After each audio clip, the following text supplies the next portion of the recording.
So, welcome to New Perspectives on Integral and Transformational Learning, hosted by Auroville University and Sri Aurobindo Integral Life Center in Surat and in Fountain Inn, South Carolina.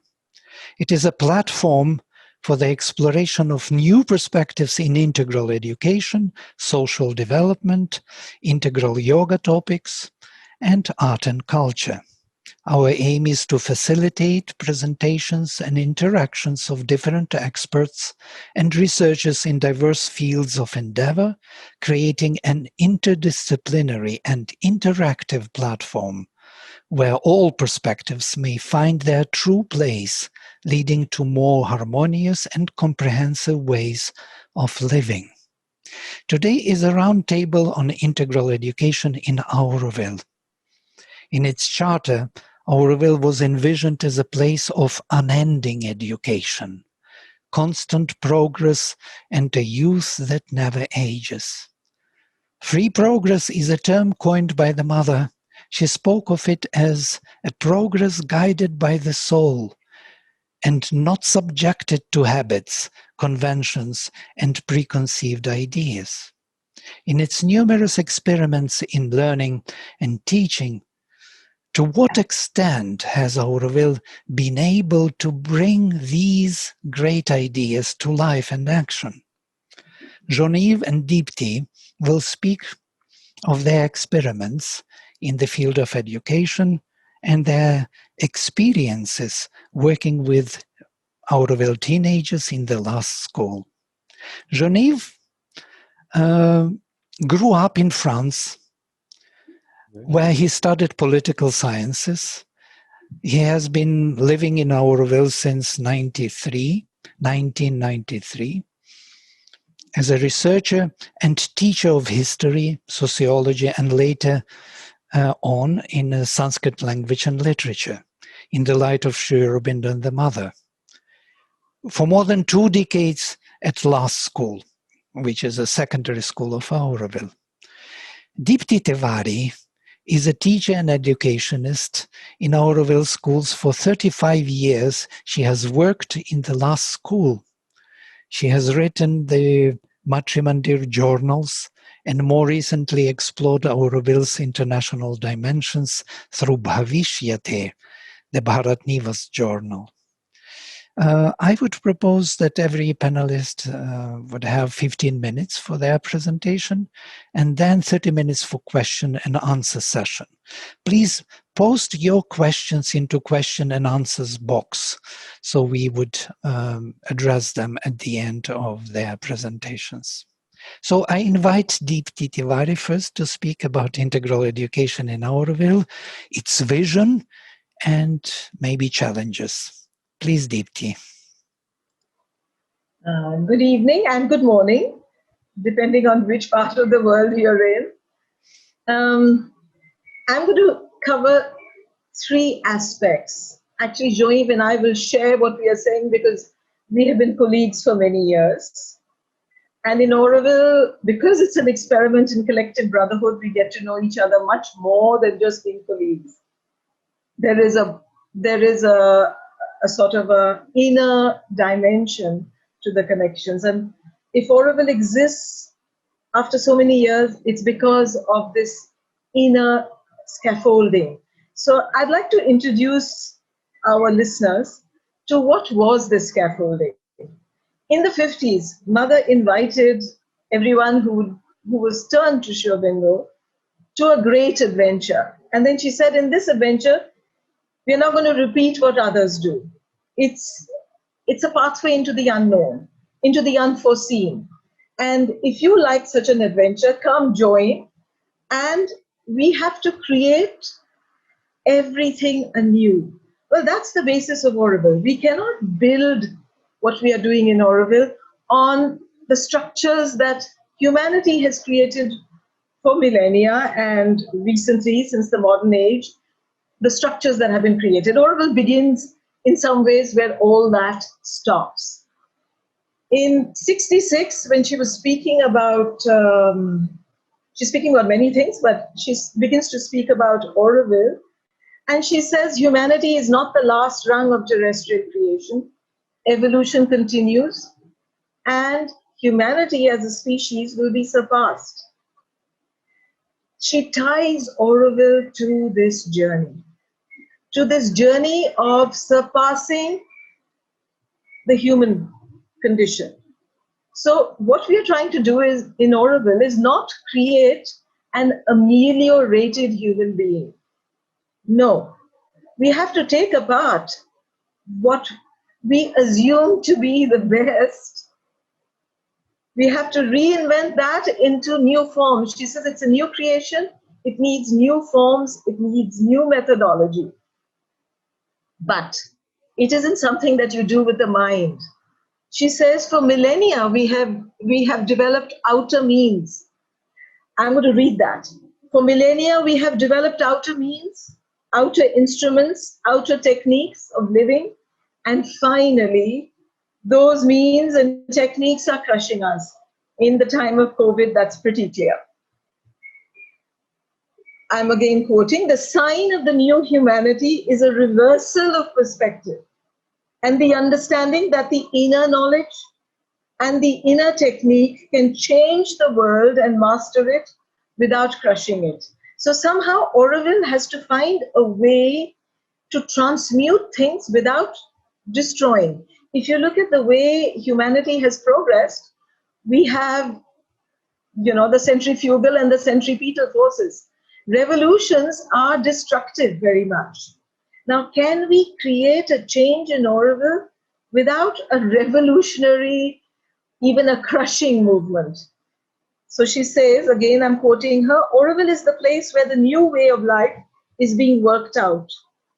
It is a center of accelerated evolution where man must begin to change his world through the power of the inner spirit. So the question that confronts any one of us who's chosen to be in Auroville is, what is this inner spirit? If you look at India, it's probably the country in the world that has explored the dimensions of the inner spirit more than any other country in the world. Sri Aurobindo speaks about this repeatedly in his writings. But unfortunately, the Indian exploration for the last millennia or two has turned away from life. In Auroville, we are more than totally turned towards life. She says, I want life itself growing and perfecting itself, each one in his or her own way, above all, not the same size for everybody. Now, these are ideal forces that if you're wanting to create any kind of program in Auroville, and it's nothing to do with education alone, or you could argue that all of Auroville is a great educational experiment. When you look at the charter, when you look at to be a true Aurovillian, and when you look at some of these texts that Mother has put forward, they're clearly about self-finding, self-education, self-evolution. Therefore, the basis of Auroville, the last message she gave to Auroville is a place for karma yoga. Everyone must take a work and do it as a yoga. So whether you're a teacher in a school, whether you're working in any of the units of Auroville, you're on an educational journey. It's all life. Actually, Sri Aurobindo's subtext for the synthesis of yoga is all life is yoga. If you think of the yoga systems in India, they have tended to deny life and therefore deny the power that life gives. Well, Auroville has to embrace that, and I can assure you that's difficult. So the journey of Auroville has been difficult. So now I'm going to come to the way educational processes have manifested, specifically in relation to those who needed schooling. Actually, we are all students and we are all in the great school of life, but Auroville needed to organize schooling. Right at the beginning, when Auroville was a year or two old, some of the early Aurovillians asked Mother, can we send our kids to the ashram school? She said, no, Auroville must create its own system, and buildings were started. Now, she gave names and people assigned them to buildings. But if you listen to the names, that's the only thing we have in writing. She starts with something called La School. That's why our school is called La School. So you have a last school, then you have after school in 3 stages, 1, 2, 3. Then you have something called super school, and you finally have no school. So for many years, people thought these were the names of buildings, and there is a building in Aspiration which is called Last School. But if you look at the way these names are laid out, there's a kind of a psychological progression. The first school you go to is your last school. And then you're already in after school and then super school. And finally, when life itself is growing and perfecting itself, you're in the no school, which is Auroville. So all of us, teachers and students, are growing beings seeking to find the truth of our being, which Sri Aurobindo in Savitri describes beautifully as the unfelt self within, who is the guide, the unknown self above, who is the goal. Now, even a little baby in Auroville is a soul, a psychic being. And that is the key for our education. Can this psychic being be kept in front? And in one of Mother's texts, which she called The Dream, which she wrote for the International Center of Education that she started in the ashram, she talked about, can children grow up in contact with their soul? That education should not be given for certificates and posts, but to awaken faculties and develop new ones. It's as if we live in the outward corner of our house of being, and there are spaces, large, vast spaces that are unexplored. So Auroville is a place to explore this. Well, the first school started in Aspiration, and everyone of school-going age used to come there. But given that Auroville was trying to find itself, and there is a philosophical approach which says, not this, neti, neti. And in the early years, we did that a little bit too much. So the Aurovillians knew what they didn't want. They didn't know what they want, so they closed the schools. So there was a kind of a 10-year hiatus where young people who wanted to learn had to find people to teach them. I remember my first class was with one youngster who said, can you teach me English? And she would come to my hut in Aspiration in the 70s. And there were kids who grew up without school. By the time we got to the 80s, let's say 1985, the teenagers had had enough. They said, stop experimenting with us, give us a school. And that's how the present Last School that Yves and I are part of was reborn, so to say, in that same campus that Mother had launched in her lifetime. And so Last School was the first so-called secondary school that was started on a very strong demand of the teenagers of Auroville.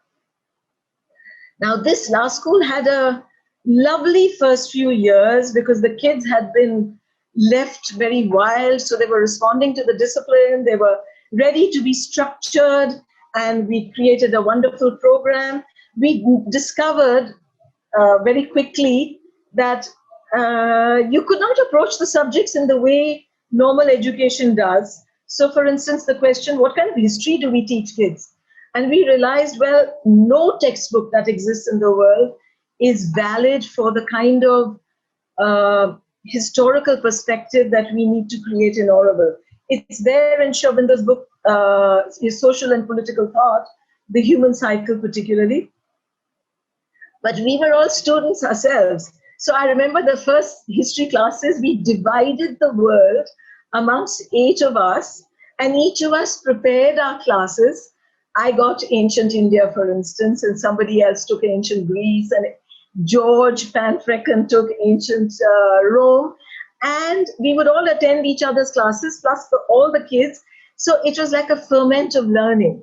The other thing we discovered was that very often when you're teaching, you talk about some idea that you find in a great book of literature, and the kids have no comprehension of it. Because you talk about sin and virtue, the Auroville kids grew up without sin and virtue. They grew up totally free. the core truth of Auroville is freedom. So we started a course of comparative religions. So in some ways, we were discovering the way to go as we were doing. Solvitur ambulando. As we were doing, we said, oh, this is missing and that is missing. So this happened in the late 80s. But again, this idea that schooling should not happen. In 1992, various people in the collectivity intervened and closed our school down. And so for a week, they took over the school. There was a kind of a cultural revolution. The teachers are not doing the right thing. They're doing too much to do with the mind. The mind is a bad word. Alors, we could not continue like that. Well, the kids said, give us back our school. So a week later, we were back in school, but everything was different. And then we began to question, because finally, when things happen in Auroville, the fact that they can happen means that there is something in the life energy that allows it to happen. You have to ask yourself why this is happening. And so we began to re-look at it. And one of the things we evolved, at that time, Jean-Yves was part of the team. One of the reasons why we can do what we've done is we've got a fabulous team. And we began to notice that the life spirit needed to be organized before you can go to the domains of the mind. But it has to be organized in absolute freedom. So we came up with this idea about the tapasya of beauty. Absolute pursuit of beauty. Beauty of thought, beauty of sentiment, but in complete freedom. So we created a school where no rules are applied. And yet we tell the students who join, look, there are no rules. You're absolutely free. You're free not to come. But once you choose to come, you're committed. And there are conditions, which means regularity, being on time, and also psychologically behaving in a certain way that creates a harmonious collective. So our approach is very psychological. It's not at all academic. Because if you wish to address life, you have to do it psychologically. Now I notice my time is finished. So I will come back to India later and I must hand it over to Jean-Yves. Thank you, Deepti. It was wonderful to hear your inspirational talk. Finally, it's like a cleansing, streams. They're cleansing your consciousness, putting everything into right perspective, the true perception of things. So you see, we are so clogged and clouded with so many conditions, so many laws and dogmas and preferences and social conventions, that we don't even see that there can be pure stream and pure search for the truth in life. And that's what Auroville represents. And of course, there will be a difficult search, difficult kind of corners which we have to turn and so on. There will be many difficult challenges. And most probably, Jean-Yves also would mention about that if you would like. Please, Jean-Yves. Yes, it's true that we don't prepare to any certificate Volume or exam volume. I cannot. A little louder or closer to the microphone. We can't hear you. Now you can hear me? You can hear me, yes? Okay. So we don't prepare to any certificate. So the reason is that if we do that, we are stuck in a program, and everybody is obliged to do the same thing, and then we lose one of the most important points, which is to help the student to find their own way and their own rhythm, which is the main part. And in that sense, we are not teacher of subject, although we teach subject occasionally, but we are here mainly to help the children to grow and to know by themselves more and more precisely what they want to study, what they want to develop in themselves, what they want to become. So this is the sense of free progress. It's not the freedom to do whatever I want, it's the freedom to find out what I really want to become. It's not necessarily comfortable. For some, it's difficult. Even sometimes we have to send some of them to a more structured kind of school because it helps them to be structured when they cannot structure themselves. But for those who are ready for it, it's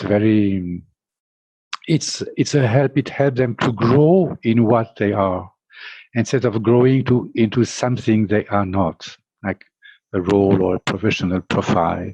Yes. So that's one thing we can say. The difficulties, Vladimir asked me what were the difficulties, and I had to scratch my head. Where are the difficulties? Except my own, of course. But it's true, there were a few difficulties that at the beginning, there was a kind of unbelief in the Auroville society that this was a good method. There was the idea that the kids should not be object of experiment. Their future, was at stake, so they should be able to find a job anywhere, and therefore, have a profile that can be accepted anywhere. So there was not really a consensus, even in Auroville society, that free progress education was the right thing to do. So there was a lot of pressure and belief, and for many years we have been just persisting. And then one day it was there. One day it was, we were like in possession of the thing. It was more accepted in the environment, or maybe we had just a student that we needed to do it fully. And now for us it's a living reality, but it has not been something. It has not been a living reality since the beginning. It has taken many years of persistence for that. So a living reality is just a very important point. Whatever we want to teach the student, it has to be a living reality for us. Otherwise, we are not credible. So generally, teachers are supposed to be specialized in their domain. But my feeling is that what is important is not the subject that we teach. What is important is the student. And we could teach, so-called teach just anything, because the important is how do we address the student so that if he's encouraged to grow, to become more self-confident and free to discover everything is possible to do. So it's much, our school is much more student-oriented than subject-oriented.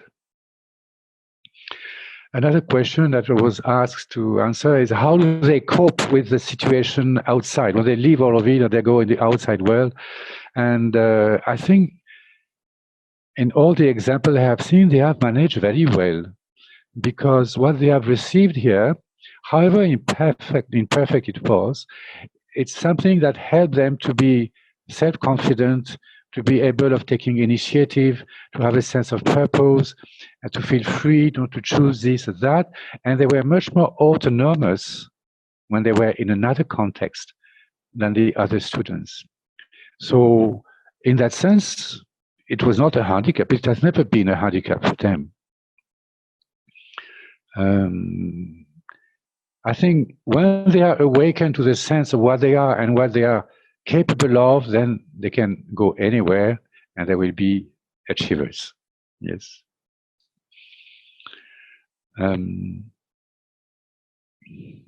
Now, we could think that this kind of education is possible only in a very privileged situation like Auroville, and maybe it's true. Vladimir said we cannot address education without addressing the other domains, whether it is economy or governance.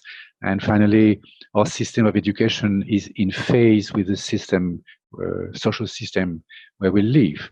But if we look at the future and at what is happening more and more, what is striking is there is more and more uncertainty. The future is more and more unpredictable. There are a lot of challenges coming, and on a bigger scale than ever, and there is also more complexity. So if you think of that and you ask the question, how do you prepare the youth to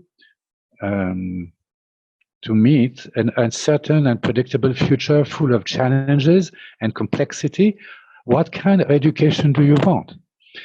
It's not the mainstream education that you find everywhere, because this is an education which mainly I'm making the student employable by the economy, give them skills, give them a professional profile. But the jobs that exist today will not exist in 15 years from now. So what? So we have to put the stress much more on the creativity of the student and the capacity for them to choose what they want to become by themselves, because this is how, when you touch that, you touch the source of all the skills and all the faculties they might develop on the way. I don't know where I am with my time here. It's fine. You can still go on if you want for 5 minutes. Another important point for us is the school, the place. What is the school? It's not a place of teaching. It's a place of progress for everyone, the teachers as well as the student. So the teacher is not somebody who has a job. He's paid to have this job, to teach, and then go back home. That's not sufficient to work in that school. There must be an aspiration to grow, and to grow to something we don't even know, that we have to discover. And that is the common background of all the teachers in that school. We have different methods, we have different profiles, different nature. So there is a diversity, but there is something in common. It's we come to school to become, to grow, and to grow with the students, because that's what why we are on earth. It's just very simple. It's to grow as fully as possible. Yes. So it's a place, maybe a place of offering, we could say, to what we aspire to become. That would be the better definition of school, maybe. What else can I say? Self-determination, I think that's the aim for us, to make the student capable of self-determination. What we teach, history, mathematics, English, is just instrumental, circumstantial, occasional. But through all this, we always try to address this question, help them to choose what they want to be, what they want to become. But for that, it has to be something we are convinced of, and we have to become, each one of us, able to do it. I don't know if there is a universal methodology that can be applied for it, because I think it's more, as human being, how do we address other human beings, the other human beings as the students are, not as teacher with students, but as aspiring human beings to other aspiring human beings. Yes. So the more this becomes a living reality for the teachers, the more alive is the school, and the most favorable it offers an environment for the student and for their growth. This is what I would have to say. Thank you, Jean-Yves. Wonderful kind of vision of growing in the school, developing faculties through the subjects. Subjects are becoming instrumental to the development of faculties and self-determination of the student, creativity, new ways of looking at things, recognizing oneself through the instruments of consciousness. Which are these subjects? Which is a beautiful idea. There is something maybe that we forgot to mention about the school, that we give a lot of importance to art, and so there are many hours just consecrated to art, because art brings to education a lot of things. There is a sense of beauty, there is a capacity to concentrate for a long time, there's a challenge of facing, the incapacity to create something or to formulate something. It's really an ideal tool of education, and it helps all the other subjects to have art in the school. Wonderful. What I see a kind of a shift from, from what we know as the third person inquiry method, which is usually academics, to the first person inquiry method, where all the subjects and facilitators and, the activities become educational for us to grow. So the first person inquiry, a growth of the consciousness of the child, or for that matter, of the adult. There is no difference between child and adult, between the facilitator, teacher in the school, and the person who discovers this. The discovery is taking place all the time among both teachers and students. And if teachers are not discovering, then what students can do, yes? So it is a mutual growth of consciousness, which is a joy of being constantly young. And that is the concept of unending education, which is happening in the class and then in life, interacting with other conscious human beings, and having that joy of growth of consciousness manifested through activities. Thank you. It's wonderful. We need this refreshed look at life. Being here abroad, seeing how life is constituted here, arranged, yeah, we can see that fresh look is very needed. We have few questions here. Deepti, if you want to add something about, you mentioned you will say something about India. So please, it's... But before we go to India, I would like to add to what Yves says. Please. We have all the subject domains, because what we are wanting to do is, behind the subject, there is something that is awakened. Let's say science awakens observation that leads to analytical thought. Very important to develop a discriminative, analytical rationality that observes the outside world and understands. That's one domain. There is another domain which deals with essential thought, which is philosophy. A lot of modern school systems have thrown philosophy out, but I'm not talking about speculative or logical philosophy. I am talking about a philosophy that leads to self-finding. And that's a key topic in every field of learning and teaching that takes place in law school. So the way we approach it is questions. Like, we spent 3 months a couple of years ago looking at death, because somebody died and in Auroville, and that became a question in the school, and a group of youngsters began to get involved with the whole process of departure, of farewell.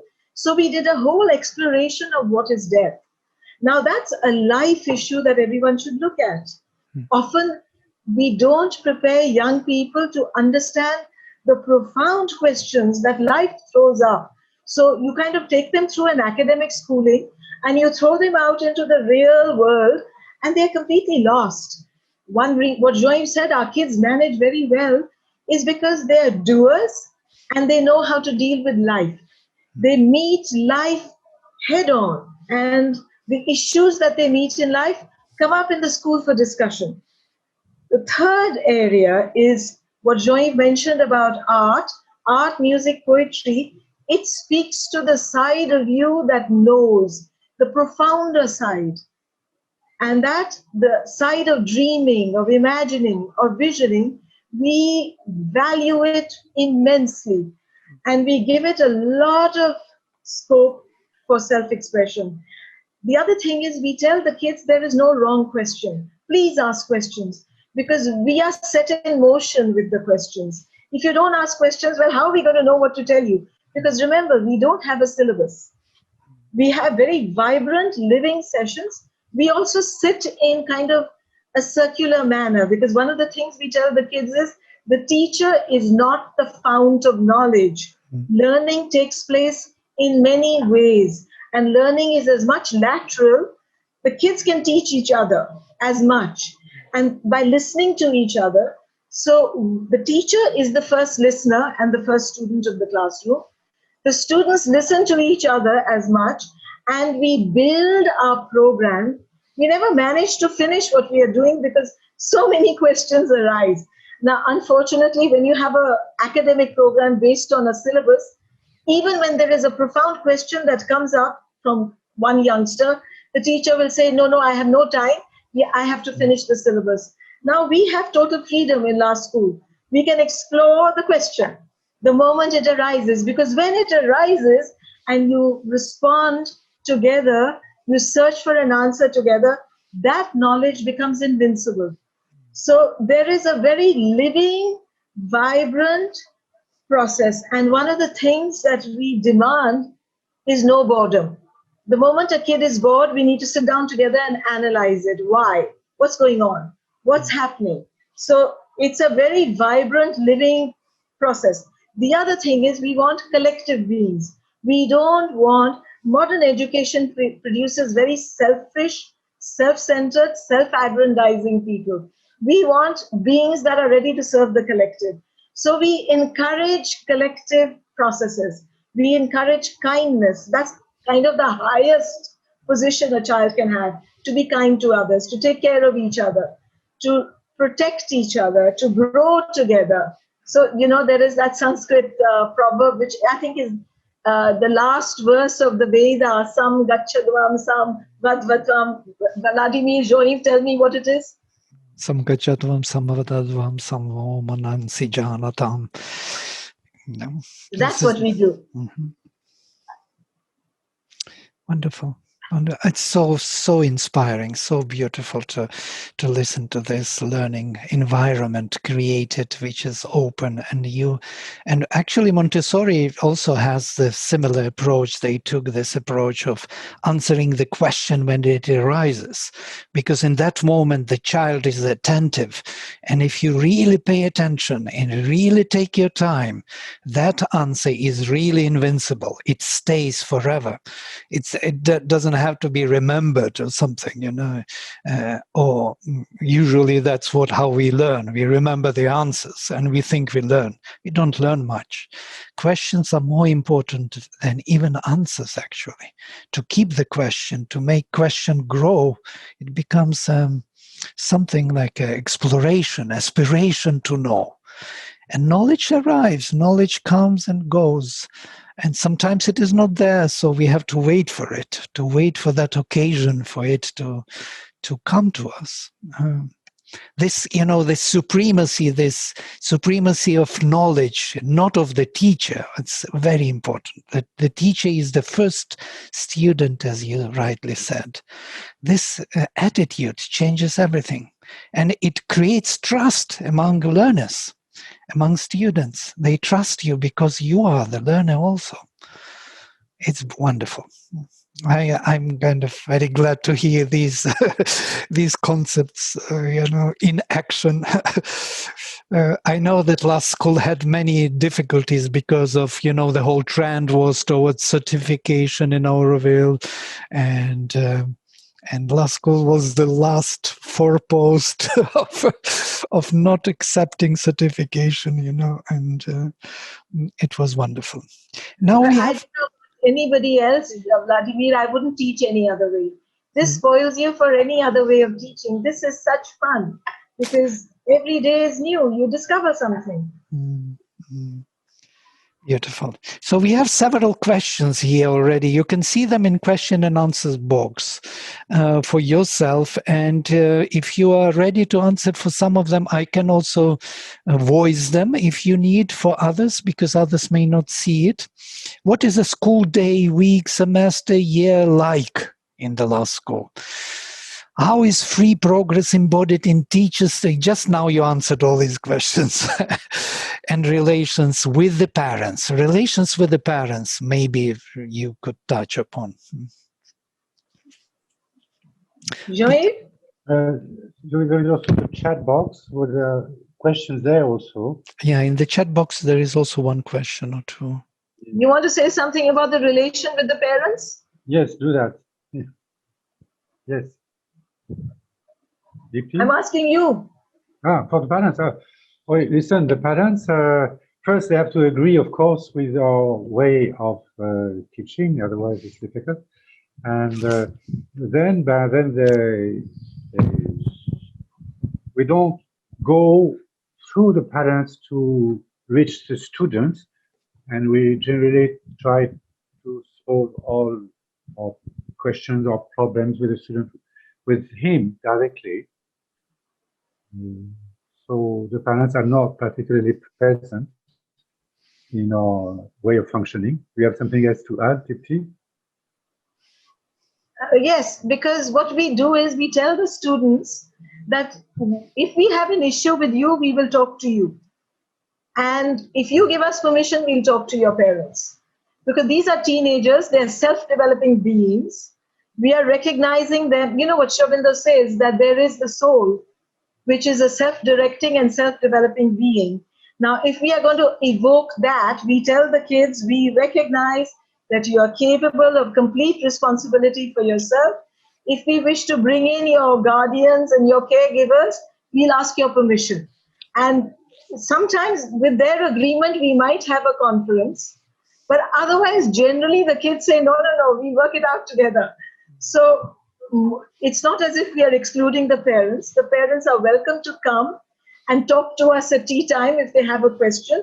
But we like to be upfront and open so that we'll invite the child to be present so that there is no secret adult discussion that excludes the child. Because our whole program is based on trust.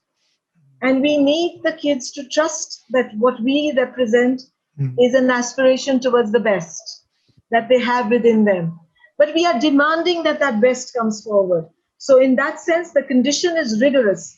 So we often tell the kids, we are asking something very rigorous. You don't want that, go to an exam program. It's much easier to do an exam program because nobody is going to look at you psychologically.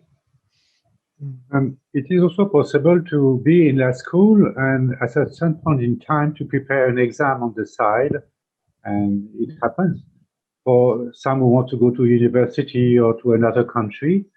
So it's not that they cannot do it, but they do it from their own movement and not because they are told that it's the only way or pushed by the parents. Yes.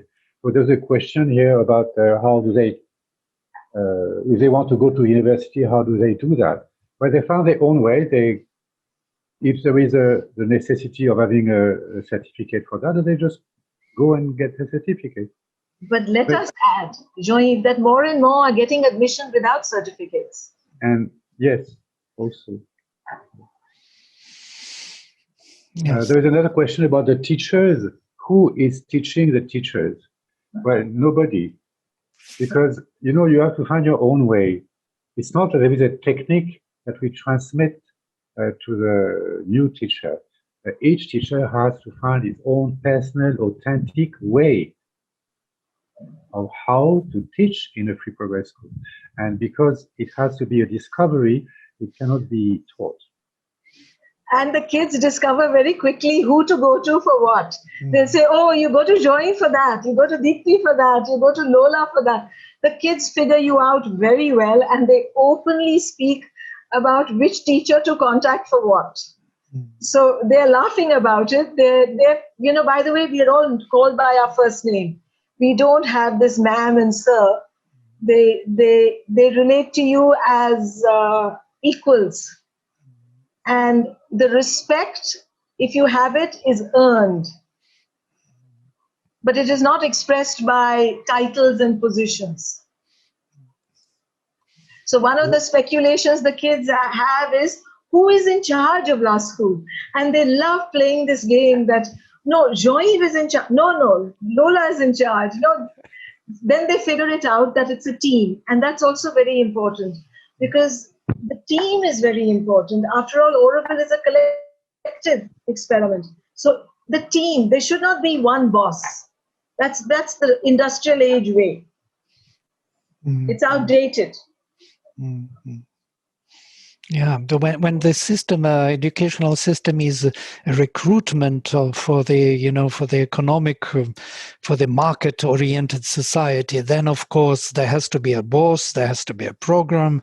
We are recruiting, we are kind of making the workers for different professions. This education is more human-oriented. It's where you create totally developed human beings who are capable to choose. And even to make, as Manoj already mentioned in the other meeting, to make their own professions. They can create whatever they want. They don't need to choose from whatever is offered to them in the society. They create their own professions. And let me add that we have youngsters teaching other youngsters. If there is a student who's slightly better in a particular domain, we'll get them to do the teaching. So very quickly, the kids learn that, a 15-year-old can be a teacher. You just have to have certain inclination, skill, capacity to be able to hold the class. So some of our teachers are very young and they have not got any qualification except the will to teach and the sincerity and the commitment and somehow the psychological authority to hold a group together. And we have some marvelous youngsters. Can you mention them, some of them, just names? Some? Well, Yves' daughter, Right. Auroville, is one of the main teachers of our school. Then there is a young man called Satyavan who, since he came to Auroville, has learned something like 8 languages. So whenever some kid wants, because we have a lot of languages in our school, we have something like 8 languages being studied. So, we catch Satyavan, or teach them Russian, teach them Italian, teach them Spanish, whatever. So everybody's teaching everybody else something. And it creates a very powerful suggestion in the atmosphere, which the kids absorb as if through their skins, that they are capable, they can offer responsible work to other kids. And we help them to become in charge of something. Then we also get them to do collective activities, like when there's a festival in Auroville, there's a tango festival, they do the decorations as an offering. So this is the other thing, that you offer yourself and your work to something larger. So somebody's asking about assessments. There is constantly that kind of assessment. The more responsible you become, the more responsibility you get. And in some ways, that's what Auroville wants to create. Responsible individuals that are growing into a wider and wider space. And it's got nothing to do with age. It's more self-assessment rather than assessment by somebody else. Well, we do also have that assessment, but for instance, we'll ask the kids to do an installation. But that installation, art installation, will include every aspect of the being. Because if you look at all the planes and parts of the being, there is a physical component. We insist on sports. We insist on daily physical activities. That's one of our conditions, that you've got to have a physical program. But you can make it yourself. You tell us what you're doing. They can choose whatever. Then we address the whole emotional, vital center through art, through music, through poetry, through dance, through community activities, through service. And then, of course, there is the whole academic side, which has all the subjects. So Jean-Yves teaches all kinds. I mean, it's hard for us to say we are teaching that subject. So he uses English and French. I use English as the means to do psychology, sociology, philosophy, through the language. But it's everything, because knowledge is one. We have, in an artificial sense, divided it. But there is a wholeness of being that approaches knowledge in a whole fashion. Yeah. Wonderful, thank you. There is a question. Are the writings of Sri Aurobindo and the Mother specifically studied, and in what ways, if at all? Yes, they are studied. It depends on the demand of the student. They are not taught, but what they are explored. It's an exploration with the student. We read together. I do it and for the human cycle, for instance. Deepti does it for several books of Sri Aurobindo. It's always a journey of exploration with the students, sometimes of all ages. It's a kind of permanent activity in the school. Yes. We always say we are not experts, because I argue that nobody can be an expert on Sri Aurobindo. Sri Aurobindo is the future, marching towards its realization. There is no expertise, there's an exploration, and let's do that together. Mm-hmm. And it's fun because the kids can contribute also. Right. Do you remember Kirit Joshi sitting in that in the last school with all of us, all the teachers and all the students together, learning live divine? It's kind of unimaginable anywhere in the world. All our students coming to learn from the live divine something, where the expert was Kirit Joshi. These were golden days of Auroville. Yes. He argues that it was the best moments of his life. It was because really. There was such a ferment of a quest. Right. There is another question here. The main problem is of teachers. Yeah, that's rather a statement. How to solve this problem? The problem of teachers. Well, it's at the scale of the country. The question means that, I suppose, if you want to change education, you have to change the teachers. It's true, and that's a difficulty, almost the impossibility of the task. How can you change all the teachers of all the country? So it depends very much on what are the values that circulate in the society. If to be a teacher is just a job, it's hopeless. I mean, nothing will change ever. It has to be a journey. We have to change completely our way of looking at what we do and the way we live. So a job is not just a job, it's a journey, it's a self-discovery, it's a progress, and then we can create something new. Otherwise, I don't see how we can solve that. You have a... Yeah, I would say that there is a shortcut. Auroville is a kind of a shortcut, an acceleration. Yoga, Sri Aurobindo says, is revolutionary individual effort. Every teacher, every student has this psychic entity within. If the teacher had the confidence to look inside and seek sincerely for answers, today we live in an age where information is available at the tip of our fingers. We just go to Wikipedia or ask the question of Google, and you can get the information you want. The students don't need information. They need a living exploration which the teacher has to embody. But the teacher has to go inside. It is on inner values that the outer structure can stand. And I would say that in India, it's the one country where we know this, that we are souls. We have a mind, we have a life, and we have a body. So the key, I would say, and COVID is a moment where we can find this key, is to go inside. And then no method or any method or every method which works in the moment can be used. But you have to approach it from within outwards. You have to observe, you have to listen, you have to suggest. You cannot impose. So a program that pursues success, career, and money is absolutely anti-educational. You cannot be preparing people for jobs. You have to prepare people to develop themselves, and the job will come.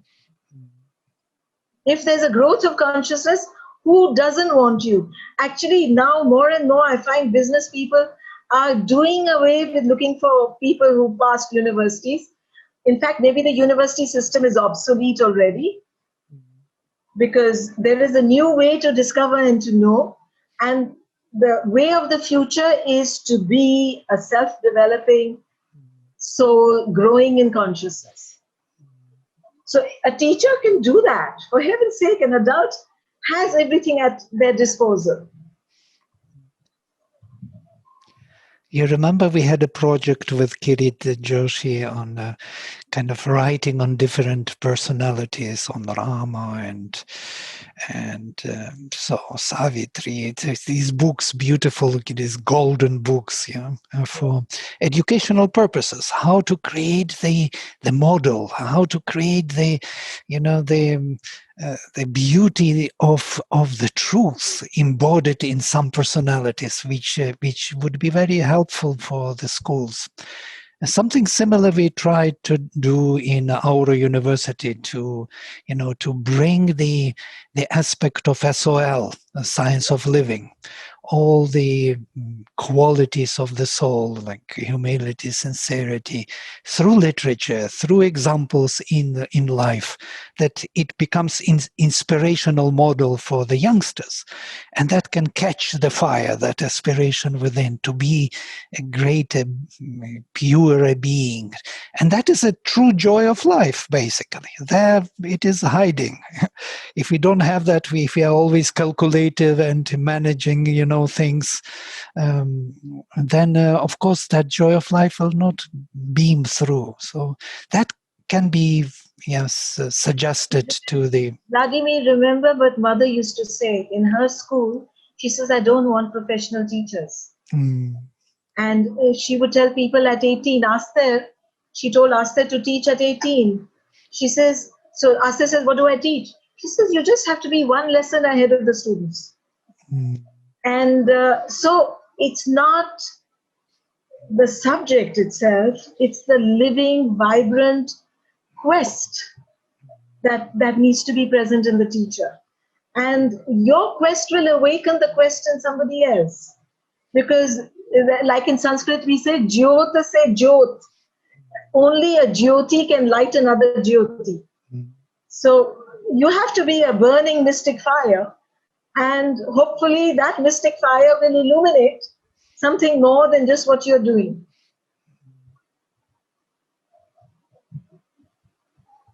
That's why she said that all the teachers must be yogis. They have to do their own sadhana, their own learning, their own... And the whole idea of this free progress is so beautiful. Free progress. What can be more beautiful? But we always tell the kids that don't focus on the freedom. Though freedom is the condition, the aim is progress. But freedom is the only condition where integral progress can happen. Wonderful. So freedom is a condition for the progress. It's the adjective that defines the progress. Yeah, wonderful, wonderful. That must be so, yes, because the progress is the aim of all this. We have to grow in consciousness, but we must have freedom to grow. And that's why we are moving into the subjective age, according to Sri Aurobindo, from our individualist age. Why that individualistic age was important? Because it created that freedom of choice. Freedom to face the difficulties, face the challenges, and solve them in your own way. And then finally, we are preparing ourselves for some deeper truth, subjective or spiritual age. Would you like to say a few words about this, Jean-Yves? Because it is your subject, human cycle. Well, this is exactly what I don't want to do, is to teach about the human cycle and with any kind of authority. Because it's still something I'm discovering. So, but I don't know. No. The subjective age, well, he says there was a subjective vitalism that was, when he was writing, which gave birth to these two world wars. And he was announcing a more mental subjectivism, which is, I think, the phase we are going through now, all over the world. There is a lot of attention, to yoga or to self-development, personality development. There's a lot of subjects like that are popping up. It's not still a spiritual age, but it is an opening of the mind of something more subjective and more qualitative. And it's a precondition to arrive maybe later on to a spiritual age. But it is felt in this world, in this bigger world where I am now, it is felt this need. Everybody is looking for this deeper truth to discover, which is subjective, which is uniquely individual, so to say, to everyone. It's not enough to have this typal truth of the society where everything is kept in order. That order does not satisfy anymore. There is a need of the discovery of oneself. And that is the future. So we must address it in the educational setting. In the human cycle, Vladimir, Sri Aurobindo gives a lot of importance. He speaks about when you're moving towards this subjectivity, failures will be numerous. Absolutely. And I would like to add that one of the issues with modern education is we don't value the power of failure. Because failure is creative. It teaches you how not to do a thing. So if you tell the kids, if you tell the youngsters, don't be afraid of failing. Try things out. Given human nature and its complexity, so what if you don't succeed the first time? I mean, law school has struggled for years. We're not highlighting all the difficulties we had. We struggled to keep alive our experiment. Today, as Jean-Yves says, there's a kind of a settled atmosphere, I hope, and I hope a succession also that will follow after we've stopped teaching, to create a way of being that is not afraid to go into those troughs of not knowing sometimes. It's all right not to know, but you have to keep aspiring to know, and you will arrive there. Yeah.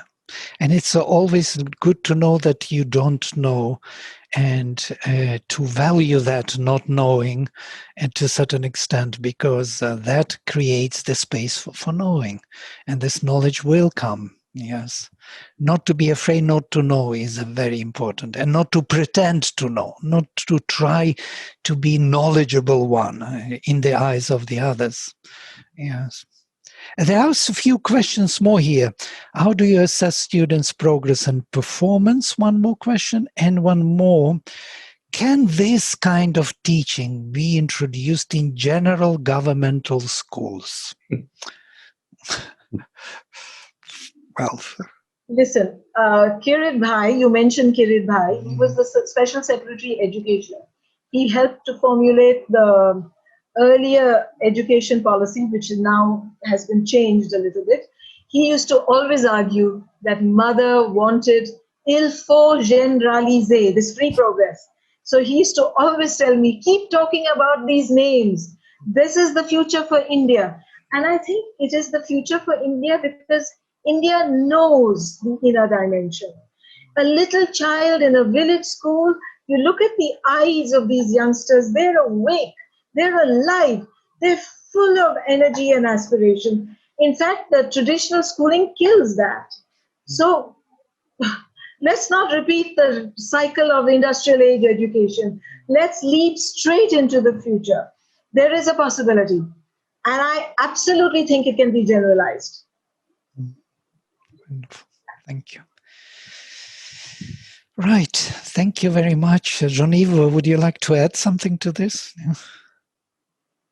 Oh, there was a question about the last question. Parents who want to give a progressive education to their children, but at the stage of secondary school, there is a need to have the certificate, and they don't know what to do. And there was an anxiety, to go mainstream or not to go mainstream. It's difficult to find a solution here because the school corresponds always to the society where it is embedded. So it depends where you are going to live, where the students, In Auroville, we are very privileged because students can come out of a free progress system, find their own way. Nobody is going to ask a paper for them. And they can go and find their place and their activity. But in the outside world, it would be more difficult. So I don't know what is the answer for that kind of universal answer valid for everybody. Each family and each student also has to make a conscious choice, as conscious as possible. That's what I can say. I don't know, Deepti, how you would approach that. I trust that if you don't fear, and if you trust your child and you give the child an all-round education, I trust that mother says, if you're a light, there is room for you in the world. So trust your children, but educate them. No, you cannot just float around, because mother says after the age of 14, if people remain ignorant, their life becomes fickle and inexpressive. So definitely there has to be a program of learning. But today there are lots of online courses. Many of our local kids do National Open School. They do it independently. They come to school. Then the French baccalaureate, you can do it again as a external student. And also, if one day you decide that you want to get a certificate, well, you can very quickly get that certificate, because if your mental instrument is refined and complex and capable of synthesis, it's just a few techniques to learn the passing of exams. So again, I'm confident that that is not an issue unless it is an issue. Right. And then, as Jean-Yves says, if it's an issue, then you have to go through with it. Yeah. All right, thank you very much. It was wonderful to see you, to hear about these topics again. They are very refreshing, and of course, the challenge of the transition from one type of society to another is still here. So it's not an easy solution for kids in the normal society to grow. They have to find the hybrid system, so to say, to be educated at home, maybe in free time, more in the right way, and the school will be just providing certain kind of skills and look at it as more instrumental rather than holistic education. So the education has to continue at home, day and night, so to say. And then it will give some results. Thank you very much, and I hope to meet with you again. And Yes, sure. You know that today is the first day of the Devi Pujas. right. Navratras, I had said we should mention that. So it's a very auspicious day. We are meeting around the power of the energy of the Universal Mother. Om Ya Devi Sarvabhuteshu Matrirupena Sanstita Ya Devi Sarvabhuteshu Shaktirupena Sanstita Ya Devi Sarvabhuteshu Shantirupena Sanstita Namastasyai, Namastasyai, Namastasyai, Namo Namaha. Om Namo Namaha Shri Mirambikayai. Om Namo Bhagavate Shri Aravindaya. Om Namo Namaha Shri Mirambikayai. Shri Aravinda Sharanam Mama. Thank you very much, and let us meet again. Okay, all the best. Namaste. All the best. Namaste, everyone.